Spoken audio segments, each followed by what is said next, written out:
Those of you who know me know that my style is informal, interactive. Speak up when there's things you got a question or a comment or something you don't understand. I can get rolling and not pay as close attention to your eyes as I might otherwise if we were in the same room. So I'm less adept at picking up the cues as to what's working and what's not working. But regardless, I'm glad to see you all here. And my understanding is that we've got 90 minutes. Is that correct for folks' expectation? We'll see how, I won't go over that. We'll see if we need all that time. If we're done, we're done. I'm not going to drag this out. Anything else housekeeping wise that's important before we get into it? I'll take that as a no. Well, here's the deal, subject matter. I think you saw the announcement that said that we'd be working from this text, which is available through the Chosei website. It was not my expectation that you have this in front of you, but you may find it stimulating and interesting once we get through this.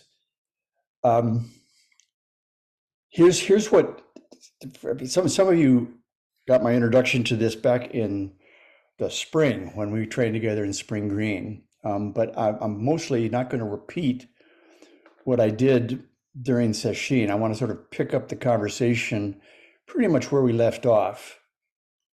But I want to frame this as being a particularly unique take on Sun Tzu by my teacher, Tanouye Roshi.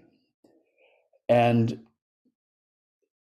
what is, for one thing, it's you've had business people do commentary on Sun Tzu, and you've had military people do commentary on Sun Tzu.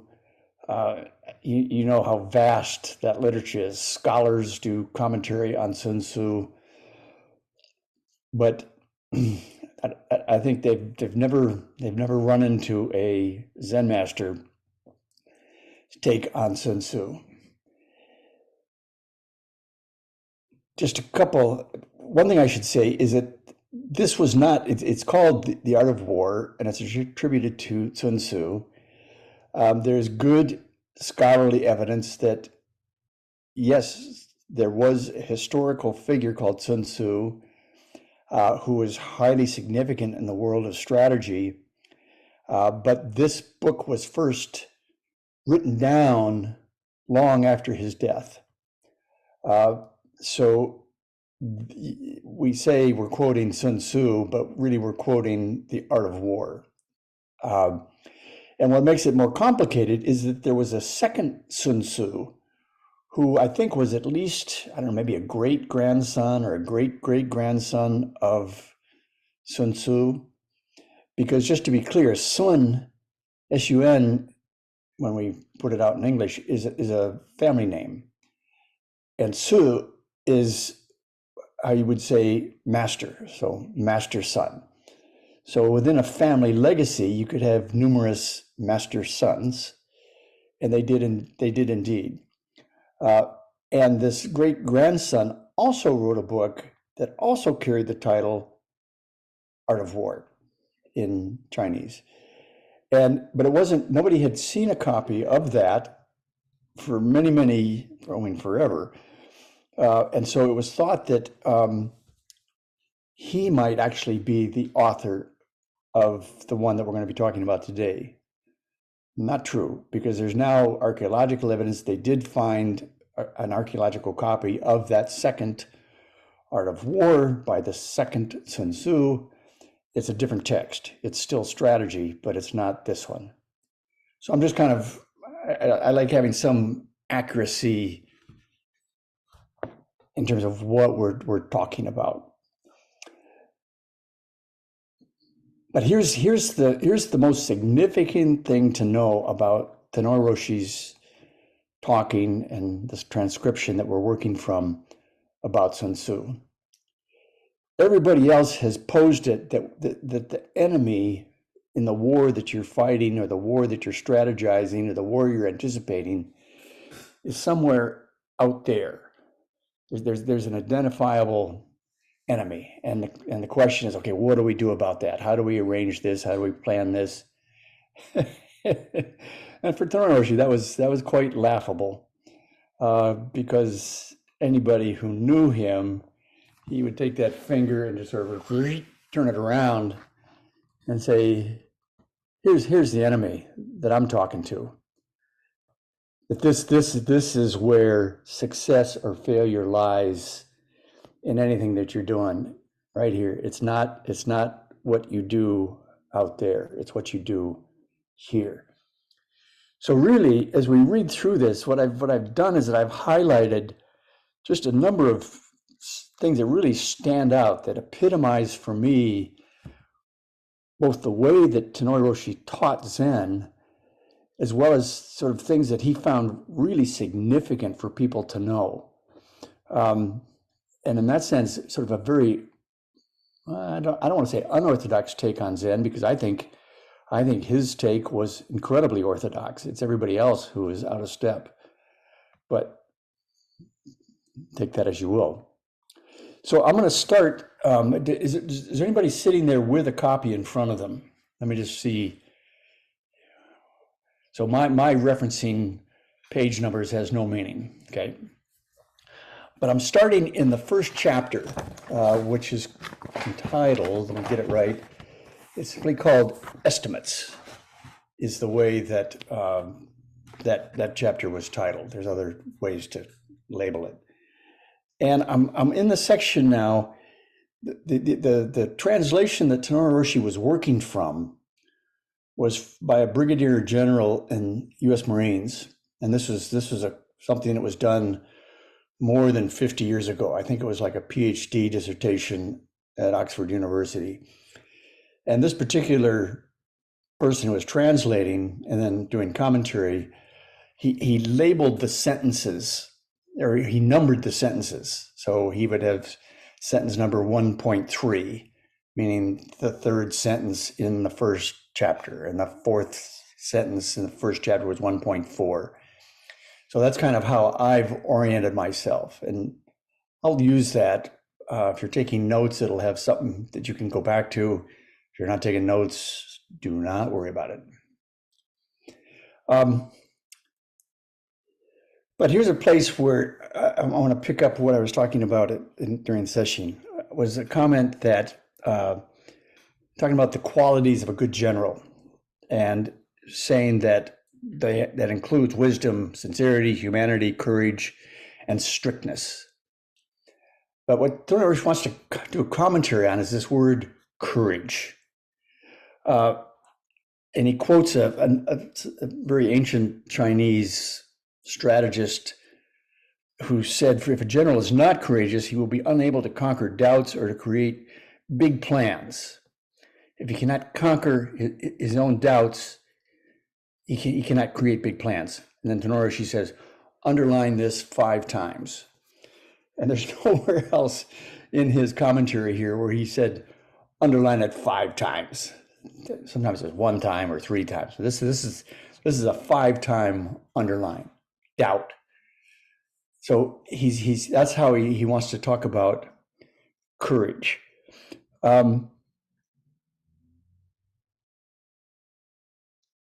So I'll do both reading from him, but also then comments. He'll say, so conquer your doubts, see through your doubts, transcend your doubts. These are very important. Not to have doubts is not the question. If you think you've conquered your doubts, you've created another doubt. You think about conquering your doubts so much that you get another doubt, right? So he said that if you look at the Chinese character in that particular sentence, that the brigadier general translated as conquer, actually in the Chinese language has a meaning closer to the Chinese interpretation of that would be the word transcend or graduate. And Tanouye Roshi would use that word graduate for all kinds of things. Because his point is that not that you get rid of doubts, get rid of fear, it's that you graduate from doubts, graduate from fear. And he talks about the necessity, how it is that we do this. But first he poses an example. Some of you may have read this or remember this. He says the key thing to dealing with doubt is guts, just flat out guts. And he tells a story of an acquaintance in Hawaii who is used to dealing with troubled youth, and his one of his manners of dealing with troubled youth was to just kind of get them by their shirt collar, haul them off to the side, and put a gun to their head and say, you know, how much do you really want to act out what you just said you're going to do? And Tanouye Roshi's comment was, well, you know, some of the rougher parts of Hawaii, you know, he can understand somebody doing that. But he's not recommending it, but he's saying, if nothing else, it shows guts. It shows the kind of guts that I'm talking about, that you're willing to act out sort of the karma that you've inherited. It's kind of despite the circumstances. So when he's talking about guts, he's using that friend who was willing to put a gun to somebody's head as a teaching method. But the deal is that your ability to see through doubts, see through fear, see through confusion, that it's very easy to get caught by sort of the storm in front of you, the chaos in front of you, the emotions in front of you. But it takes significant training to see through those and then act in a way that's based on that seeing through and not be caught by this chaos in front of you. So he says this is very sophisticated element of Zen training, is that it's not a question of whether you have doubts or you don't have doubts. You know, that's just dichotomous, no matter how you phrase it. The work is to see through to the other side and to be able to live in that reality and not the stuff that's happening in front of you. So doubt is significant. That too is part of courage. But he's talking about it in a way that you see through it without trying to get rid of it. Is that I know if people have been around a long time, that makes sense. But for others who've not been hearing me before, does that ring any bells? Does that land in a way that's useful? I see a thumbs up. Okay.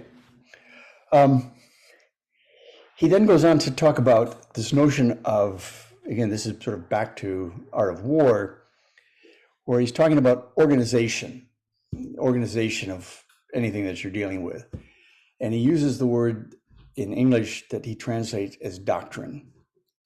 And here again, Tanouye Roshi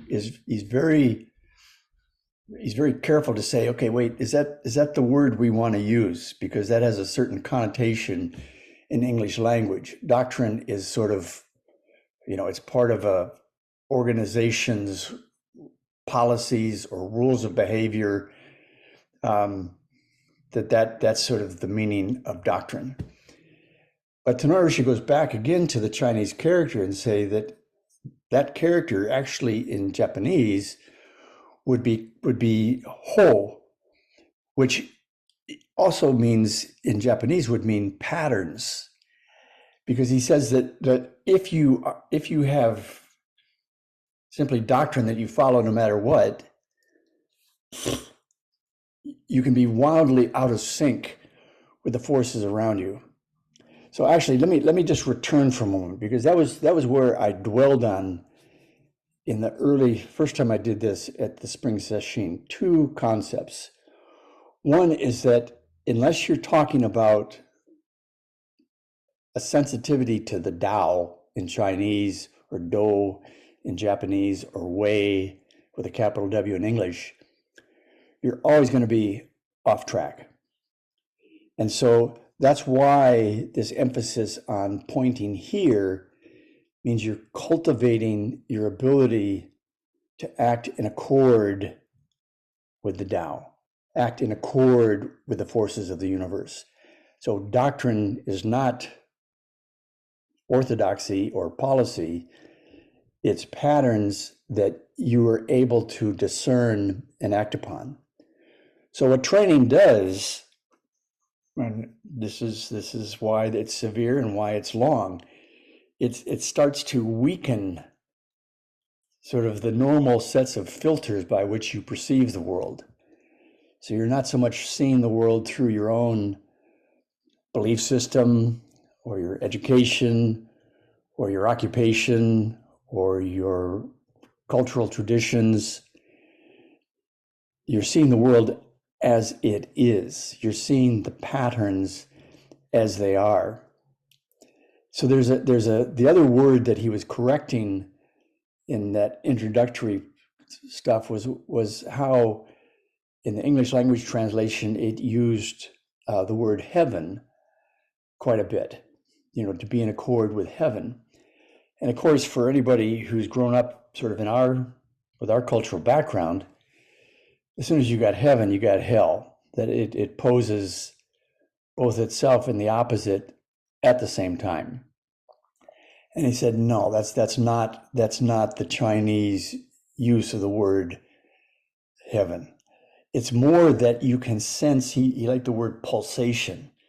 You can sense the rhythms. You can sense the patterns, the physical forces, and some of them are like as quick as my finger right now. Some of them are, at a frequency that you'll find in an electron in an atom. Some of them are, the 50,000 year cycles that have to do with our relationship to the sun, the Earth's orbit relation to the sun. There's just pattern, there's embedded pattern after embedded pattern after embedded pattern after embedded pattern. And the way that was meaningful for me when I was thinking about this was that sort of, I was thinking of barometric pressure, air pressure, and how dramatically that has a huge impact on our weather systems. That when you've got colder air, denser air, it piles up and you get a higher pressure, you get a higher weight of a column of air on the surface of the Earth. Whereas warmer air is lighter. And for that, if you take an equivalent cubic feet of a column of air that's warm, you get less pressure on the surface of the Earth. And so watching sort of, again, at every single scale, what's happening to, what's the air pressure on my head right now? What's the air pressure on this town of Madison right now? What's the air pressure across this region right now? Because it changes. And it steers just about everything that happens with weather. So that's kind of a simplistic but useful for me way to think about this idea of heaven. I think of it in terms of barometric pressure. So that's that. And that's doctrine. He then goes on to say, because he sort of stepped through that a good general, what did I say? A good general qualities of wisdom, sincerity, humanity, courage, and strictness. So we talked about courage. Strictness came in the form of adherence to doctrine. So now he references back to a general with those qualities, and he says, there is no general who has not heard of these 5 matters. Those who master them will win. Those who do not are defeated. And again, it looks like he's pointing this way. But here's what he then does so painfully. He says, it's very, now I'm reading Tanouye Roshi's words. It's common in the West for people to value talent highly. Yet you talk to people like Einstein, and they will say that genius is 99% work and 1% luck. And you get the illusion in the West that somehow this talent or genius is something you are born with. Whereas in the East, it's common to recognize that if I say you have talent, it is an insult to you. I don't know about Ginny or Heather or those of us with PhDs who ever showed up for any significant amount of time in Hawaii, but I was emotionally engaged. I'm not using the word beat up, frequently on this notion of, God damn it, Greene, you think you're so smart. You think you've got this figured out. You think you know what people should be doing. We'd be doing like a work project, and I'd be organizing the work crew, and we got to get the stone together, and we got to get the shovels, and we got to get this and this and this. And I would be so out of sync with the people who would be working with me. And so that's when, God damn, you are so damn smart, and I hate it. It's just, Ginny, Heather, any of you ever encountered Tanouye Roshi? Was that part of your experience? I didn't know Tanouye Roshi, but I regularly got scolded in the way you're talking about. Yeah, yeah.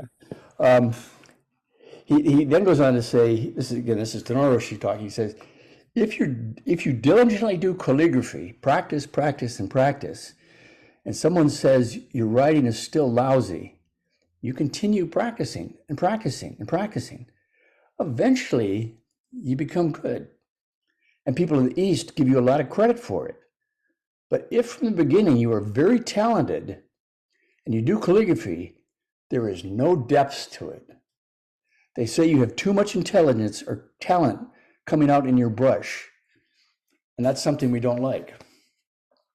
And that was something that was, he tells stories of his own teacher who started out very talented with his shoto, with his calligraphy, and was well aware of the limitations of his talent, sort of his facile ability to create a beautiful looking character, because the measure of quality is depth. The beauty is in the depth. The beauty is not on the surface.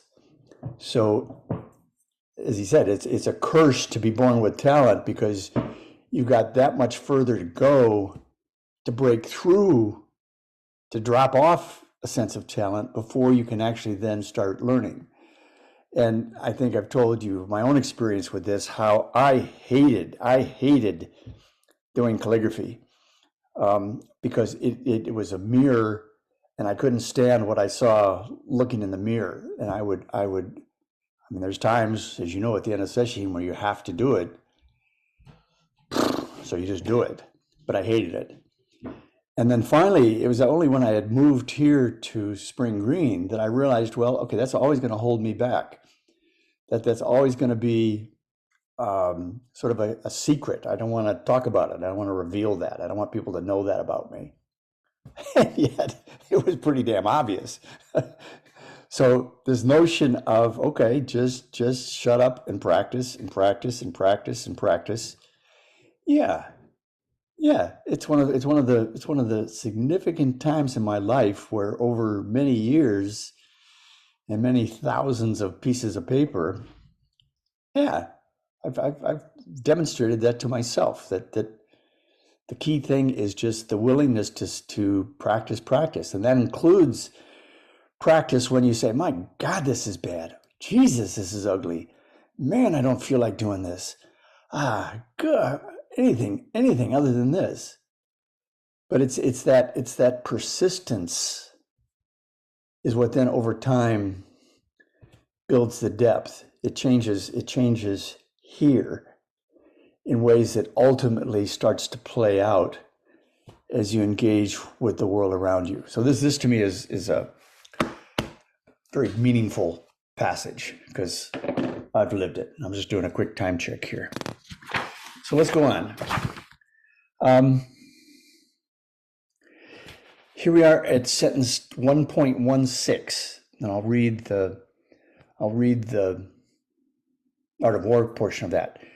Having paid heed to the advantages of my plans, meaning the strategist's plans, the general must create situations which will contribute to their accomplishment. And by situations, I mean that he should act expediently in accordance with what is advantageous and so control the balance. And as you might guess by now, John Roshi says, that's not enough.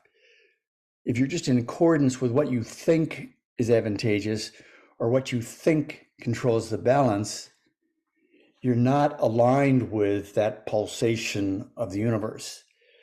That's the only kind of sensitivity to situation that's useful. And I was thinking about this because I was with my granddaughter, my older granddaughter, earlier in the spring, who I hadn't realized how much she really enjoys making music. And just she would play for me. She was about, I think, 14 years old almost now. And she still has sort of that innocence, a little bit of a preteen. And so she just sort of says, hey, I want to play this, and I want to play this. And it was beautiful in its sort of the innocent quality of the music. And I'm thinking, wow, okay, I'm the granddad. What do I do? What's the situation I create to make sure she doesn't walk away from this passion, this ability, this stuff that she does? And I was recognizing how how hopeless that is. That on the one hand, you could say, okay, so that means, I'm going to buy you a year's worth of piano lessons, and by God, you're not going to waste my money, and you're going to show up every week, and you're going to practice. That's sort of one grandparental extreme. And the other end of that spectrum would be, wow, yeah, but it doesn't really matter. It's just, this is her passion at the moment, but it'll come and it'll go. So if it goes, no big deal. And I'm sort of caught by, well, wait a minute, no. I don't want it to disappear. So then the question is, what is the situation in an art of war sense that I can have any kind of influence over that is in accord with the pulse of the universe, that might at least nurture it a little bit? And I haven't landed on any sophisticated answer to that, but part of it is just, as I get excited by a piece of music, I share my own excitement with her, not trying to judge whether she would find that music interesting or not. It's the fact that this is my own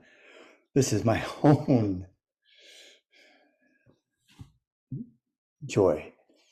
That's one way to look at situation.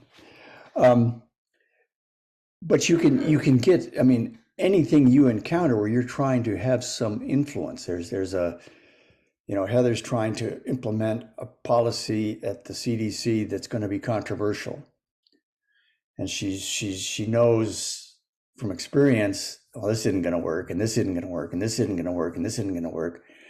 So one of the more trivial sort of, business aphorisms is that you set this condition such that the person you're trying to convince actually thinks, oh, they came up with that idea. It wasn't that they listened to Heather. It was that they just suddenly had this bright idea. It's like, wow, why don't we do it this way? And Heather's over there going, okay, yeah, good idea. So how do you create that kind of situation for someone would be a more strategic example than simply fostering a love of music. How do you get them to the place where there's that kind of buy-in? So again, it's a highly sophisticated human act to be able to create situations, not too strict, not too loose, but that are in accord with the rhythms of the universe. Right? He goes on. The next sentence in The Art of War is that simply says that all warfare is based on deception. All warfare is based on deception. And right away, he jumps on that and says, okay, so you hear the word deception, and what do you think? You know, those of you who grew up with English language, those of you who grew up in the US, deception is a bad thing, right? It's a maybe it's not a necessary thing, but it's sneaky, it's conniving, it's not telling the truth. So we've got lots of connotations to the word deception.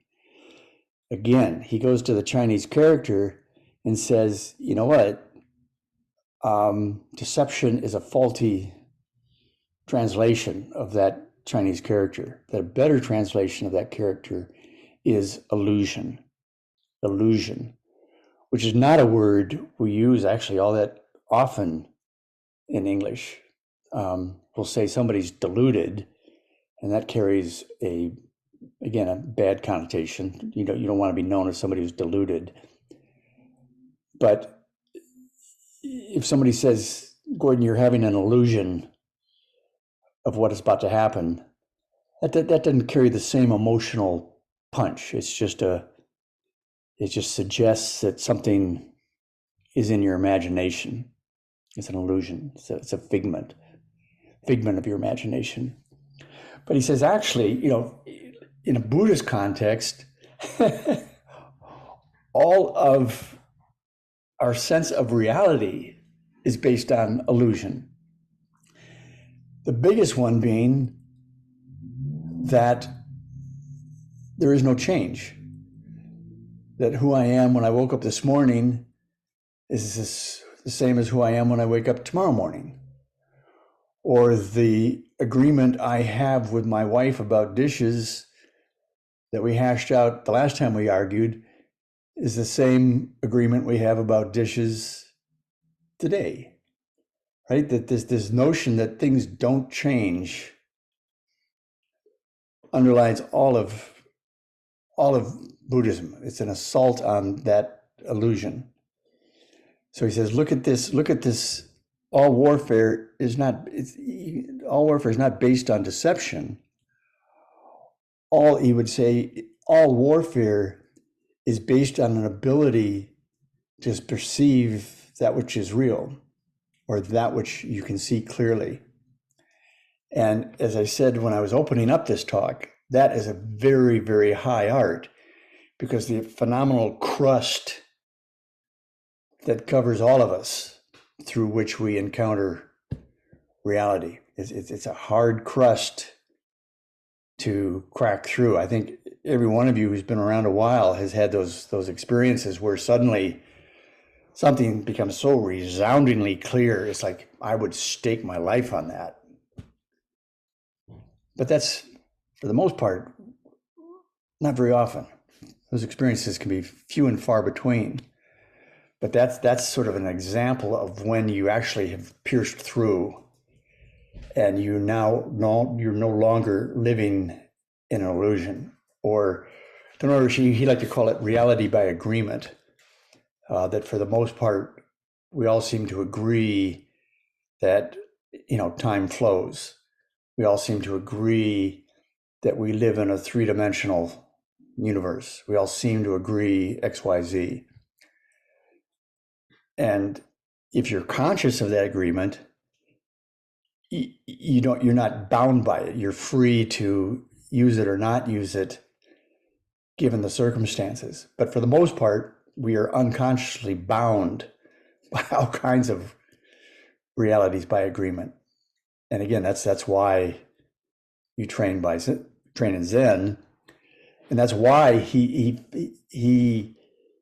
is sort of continuing to poke at the art of war and people's usual understandings of the art of war. Is that he accepts the writing as being those of an enlightened strategist. But he says, unless you yourself are encountering it after decades of severe training, you're not sitting in the same room with him. You're not actually having a conversation with him about what is being written down as his words. And so again, I'll come back to the fact that is what, as soon as I started working on transcribing this talk of his, that's what leaped out at me, is that this is somebody sitting down with the language of Sun Tzu who actually embodies the language of Sun Tzu. So he's taking the language at a much deeper level than you will see in most any other setting. Are you with me so far? Questions, concerns? We're about 40 minutes into it. Okay, I'll keep going. I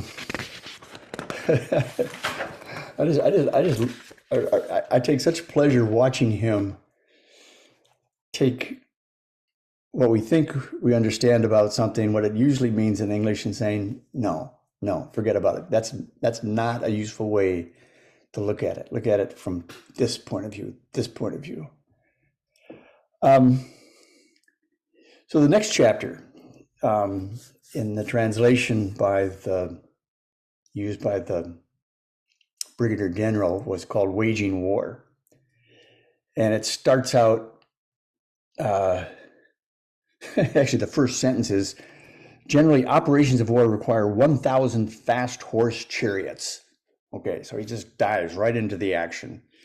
Get your 1,000 fast horse chariots, and now let's talk about waging war. And there's a number of principles. At first, the next, like third sentence, fourth, fifth, sixth, seventh sentence are all about sort of principles that come out of that. And the seventh sentence is probably the most famous line quoted in all of the Art of War. It says, "For there has never been a protracted war from which a country has benefited." There's never been a protracted war from which a country has benefited. So he acknowledges these early sentences in this as representing a certain logic of thought. It's a certain way of thinking about things. But he's going to disrupt that. Because he then goes on to, this is now Tanouye Roshi talking. If a man of Tao is at one with the universe, he has the perception to be able to see things truly. He's not looking at certain things, but looking at all things all the time, beyond the opposites of life and death. That way you'll be able to undertake any one of these, meaning these 5 former strategic components of waging war, and to know what is the right time, what is too long, what is too short. The reason you cannot do it is because for many people, the perception is interrupted by what we call ego. There you go. It blocks your clear perception with your own preconceived ideas of what reality is. The ego problem causes you to not be swift. You deliberate, you hesitate, you make a protracted war that you can't get out of. You have pride, you get egotistical, bullheaded, you cannot be open. Sun Tzu, meaning the language of the art of war, is giving you really simple ideas because you cannot react easily until your perception changes. This is the reason. Here's a kindness here's an example of Tanouye Roshi's kindness. He says, you cannot react easily until your perception changes. This is the reason why it's good to have a group of people. When you have a group of people, chances are that if your perception is wrong, your perception can be corrected. So in this talk, I didn't introduce it today, but he's talking to a group of bankers in Hawaii. They came together for a couple of days for a particular seminar workshop on the art of war.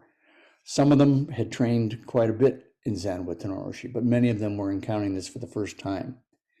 So he was recognizing he's not blowing off his audience saying, well, until you get enlightened, there's really no useful conversation to have about this. He keeps pointing out ways in which you can work together. You can overcome some of your own barriers to understanding. And in this instance, it's like, okay, so share your perceptions with each other. And that to the degree that you have some degree of openness, you may get out of your own delusions, out of your own filters, and see things in ways that's maybe a little bit more clear. So I like that when in doubt, talk with people, see what they think, see what they perceive. And out of that may come a more accurate perception. He goes on, this is again, Tanouye Roshi saying, the first thing to give up is to stop being greedy. That is the easiest thing to do. Then you don't have problems. Or maybe your problems won't be as bad. For me, I always look at greed this way. When I go after something, I think like an animal, like a cheetah chasing an antelope. Actually, I was just watching a documentary on TV last night that had cheetah chasing an antelope. I got this image. The cheetah gives it all he's got with his attack. But sometimes the cheetah just takes off and escapes. And you'll see the cheetah walk away as if nothing happened. And yep, I saw that with my own eyes last night. Some brilliant wildlife photography. Attack failed. The cheetah just shrugs it off and walks away. But Tanouye then points the finger at us and he says, listen, imagine a human being who makes that kind of attack. If it fails, he would be kicking the floor, throwing a rock, muttering, son of a gun, and cussing to himself. When you see this, you know for a fact that person did not try with all their might. When you try with all your might, when you try with all your might for something but fail, there are no regrets. So just think for yourself. Think about just past lives, past experiences in your life. Things that you wanted to accomplish, but you failed. And you have enough sort of self-perception to be able to say, nope, you know what? I didn't give it everything I got. That I left something on the table. Because I would imagine that there's not many times in my life where I can point to where I said, yeah, listen, this was life or death. I indeed put everything I've got on the line. And he's right. There's some that failed, and it's like, yeah, it failed. Big deal. But the ones where I didn't act with all my might, oh man, I should have done, I could have done, why didn't I, that kind of feeling. So that again comes back to our Zen training or training in any of the related arts that we practice. That if you're going to practice karate, you can say, well, okay, the reason I'm doing that is for self-defense. And Jimmy would know that's a beginner coming in the door. That's okay, fine. Just shut up and get your gi on. We'll go to work. It's not for self-defense. It's to train yourself so damn hard that you know this experience of trying with all your might. Nothing left. So there'd be people like sitting around at a meal after a work day at Chozenji. Somebody would, allude to how tired they felt. And more than once, if he was around in the kitchen, he'd just say, bullshit, shut your mouth. If you've got enough energy to say you're tired, you're not tired. You're just complaining about the fact that you didn't work with all that you had. So Jimmy, somebody I can point to because I know he knows what I'm talking about. So that to me is the biggest reason why we include training in any of our arts is it because with a good teacher, you'll have that experience of absolutely nothing left. With that, then you've got the ability to attack greed. You don't like greed? If Tanouye saying, listen, simplest thing to give up is being greedy, and he's saying it's the easiest thing to do, it's kind of like good news, bad news, right? It's like, okay, I understand greed, but what are you willing to do to stake your life on getting rid of it?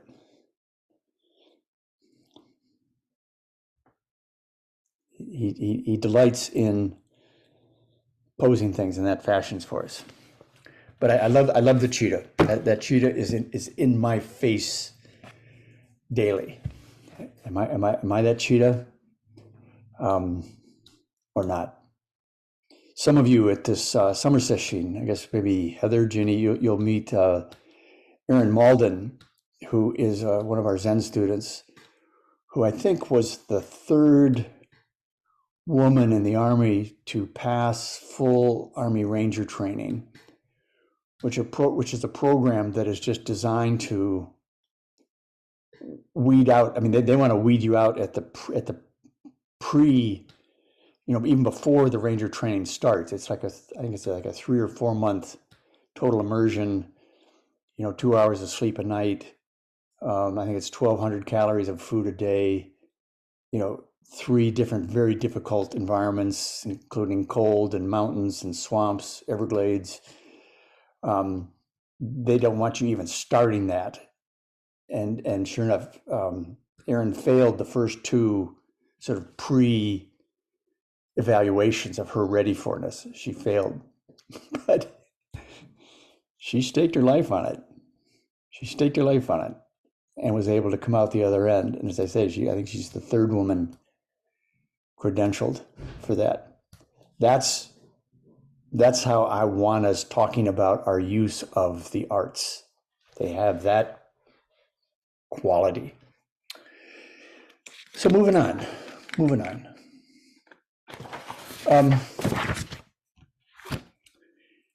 We're still in chapter 2, waging war. There's a lot of language about what you do with your captives. For example, sentence number 19 says, treat the captives well and care for them. Tanouye's comment is that all soldiers must be cared for with a big heart and sincerity so that they may be used by us. In other words, you have to have a very big heart to be able to use your enemies. And then in the art of war, the next sentence is, this is called winning a battle and becoming stronger. I don't know about you guys, but at least most commentary in our culture, in our era about winning battle is that those folks are to be defeated, and not just defeated, but resoundingly punished in some fashion. And this notion of being deliberately kind to your captives, I don't know if I can point to any good examples where I have seen that play out. But it comes back to this idea that Tanouye would frequently talk about in terms of humanity. Humanity was a big word in many of his talks and much of his vocabulary. And he would frequently quote a Japanese general from the 19th century who was also a Zen guy, Saigo Takamori, who had a 4-character phrase that he loved to do in calligraphy. K10 Aijin is the Japanese, and K10 is revere heaven. That's the heaven I talked about earlier, as not being dualistic compared to hell. Aijin, I meaning English translation would be love, Jin would be person. So revere heaven, love man would be a way that Tanouye would say it. And we actually have one of his calligraphies with those 4 characters. but it's kind of like applied completely. It's not like, you know, love your allies and those who help you and your supporters and screw your opponents. It's like, no, it's revere heaven. And out of that, you cannot help but love men, love people. So again, he's one of the few people who can step into that language that was first embodied by Sun Tzu. I'd be interested if any of you have experiences you can describe that where you've seen that happen. The enemy is not vilified, but is well cared for.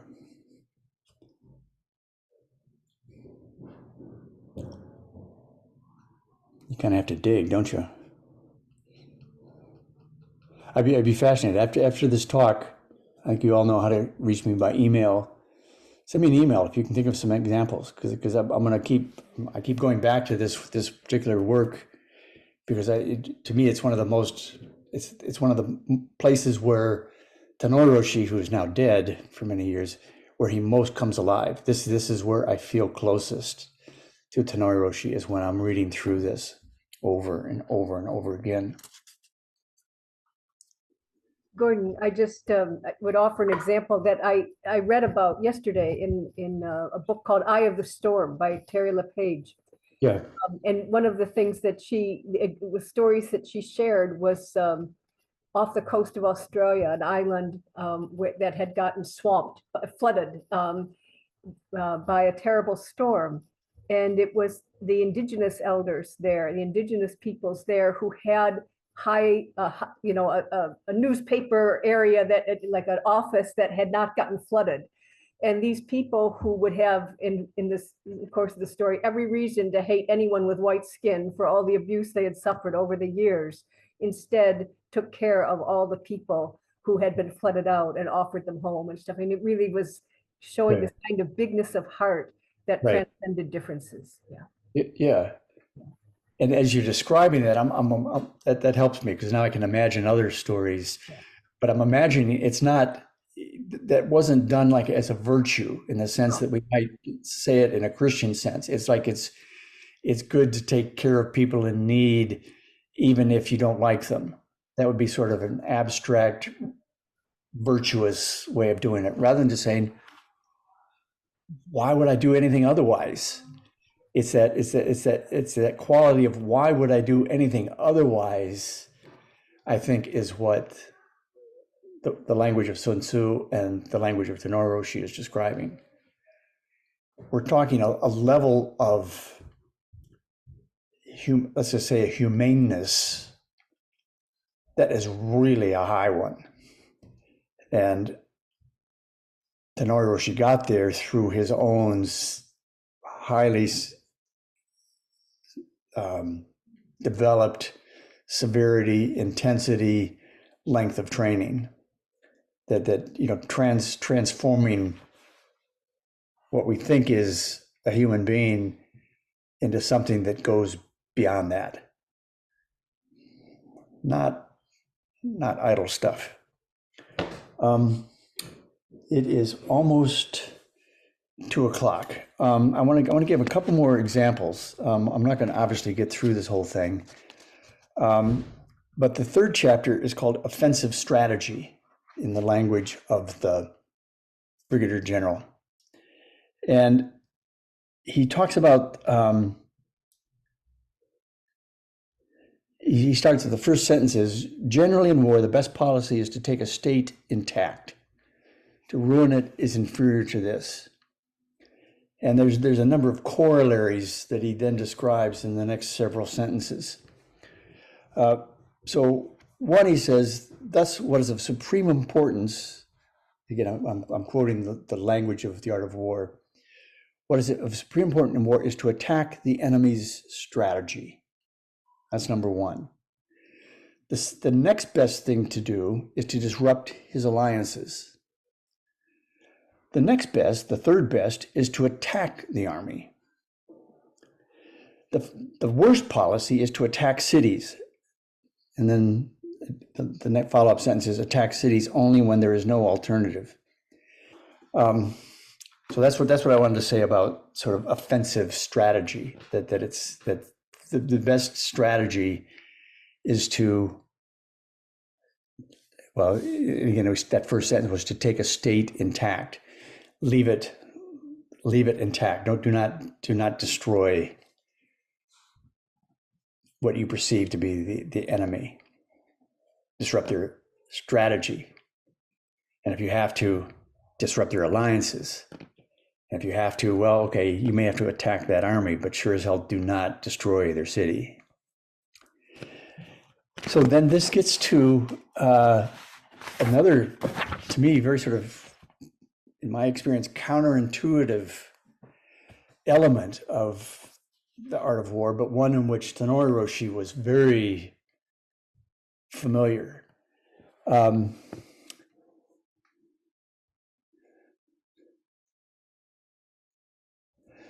Let's see, so the language is, I'm going to just make sure I get to the right.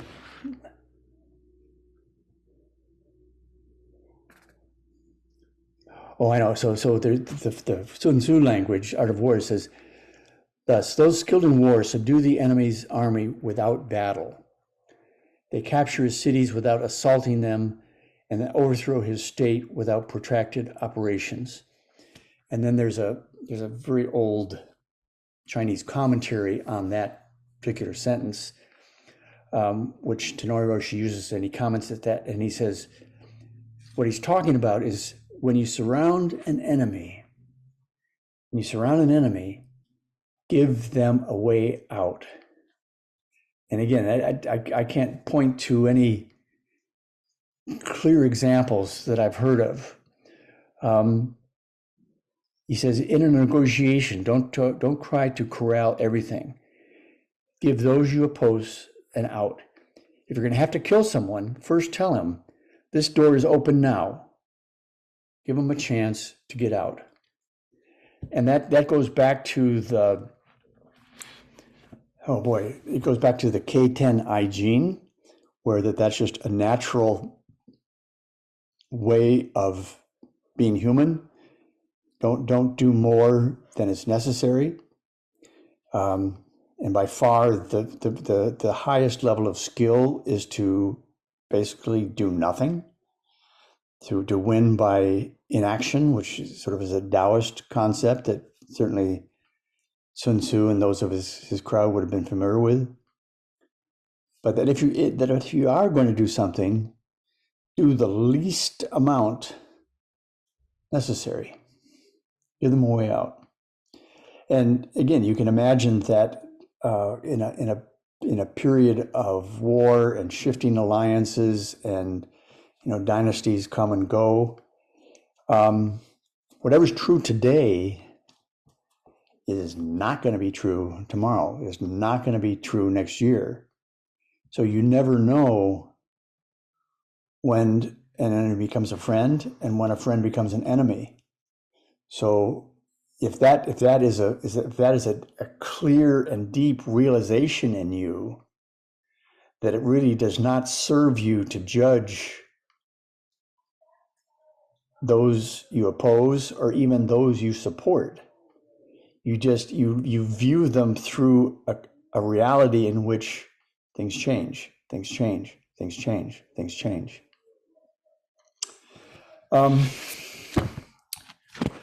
As you can tell, man, I can go on forever. And I just think that that's what I'll do another time. Because I want this to have a chance to kind of rumble around and sink in, both that it applies to your own Zen training, as it applies to your way of interacting with people, as your way of reading news.